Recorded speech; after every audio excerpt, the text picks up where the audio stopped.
by today to see this week's technique how-to.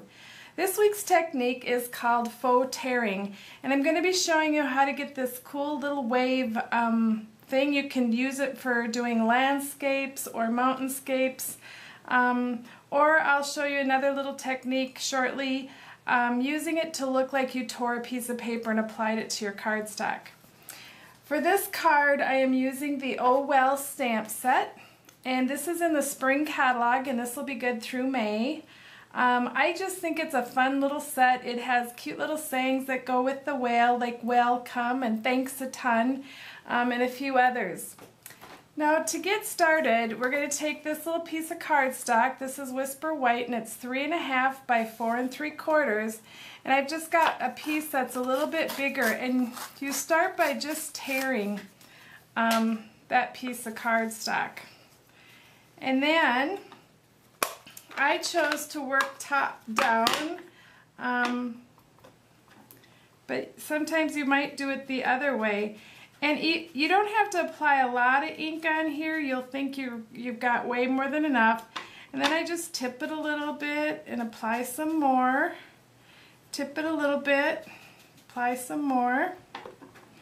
And I should probably show you, I've just got a sponge that I've cut a little piece out like a piece of pie. I get our big circle sponges, and then I just cut them in little sections, and I put this little paper tab on the top just so my fingers don't get all inky.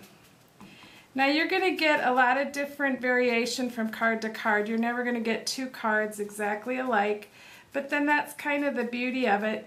And you just add more ink if you want it darker. And you can go back in over the same, pattern and create, some faux on top of faux. Will give you a kind of a more wild sea. We're going to apply this to a piece of Baja Breeze, which is 3 3/4 by 5, and I have already pre-applied that to our 4 1/4 by, or 5.5 by 8.5 card that we folded in front to make our card front. So we're going to stick this just on here like this. Now remember, burnishing is the trick. I've mentioned this before. Our snail adhesive is great, and some people have trouble with it not sticking, and I tell them I can take my cards to convention, swap them. They do not fall apart, but it's because I burnished them, so be sure to do that.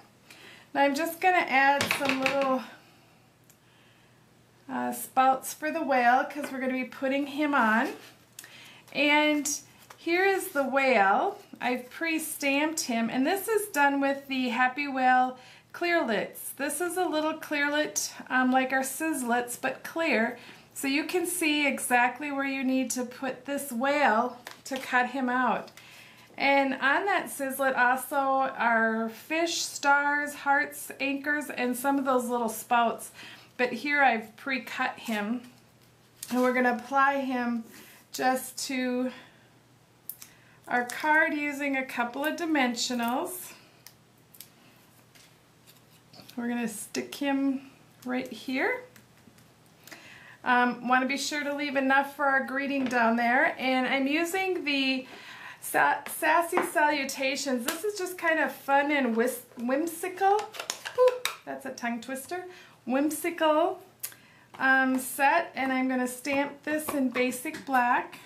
I'm going to stamp it right at the bottom. Like that.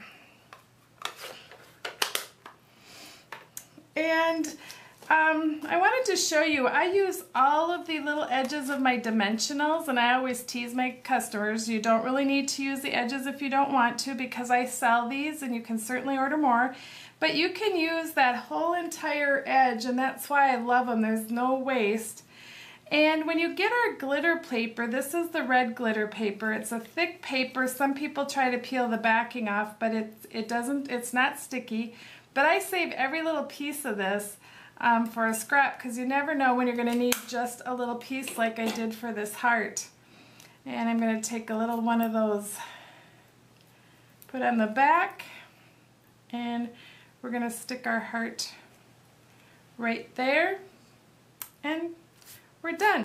Now to show you another way to use that faux tearing, it's the same, we're starting out the same with our paper, our torn edge, and this time we're going to take an ink pad and we're going to ink it with, happens to be certainly celery ink, but this is a brayer, and a lot of times people are like, I have a brayer, what do I use it for? This is one of the things you can use it for. And you're going to just leave that torn piece. Now you could tack it down with a little piece of snail if you wanted. I just hold it with my fingers. And you can make this as light or as dark as you choose. And that kind of looks like you've taken a piece of paper and applied it to yours. And here's a finished card I made using that technique. And once it dries, it kind of tends to blend a little better. Here you'll see a lot of lines. Those sort of seem to disappear after you've let it sit for a little while. And this one I've just stamped a black image on, but that again is another way to use your faux tearing. I hope you enjoyed this week's technique how-to, and again, be sure to stop by and pick up your free downloadable page. We'll be having 52 weeks of this and maybe even more. So thanks for stopping by. Stamps to Die For Techniques. Have a great week.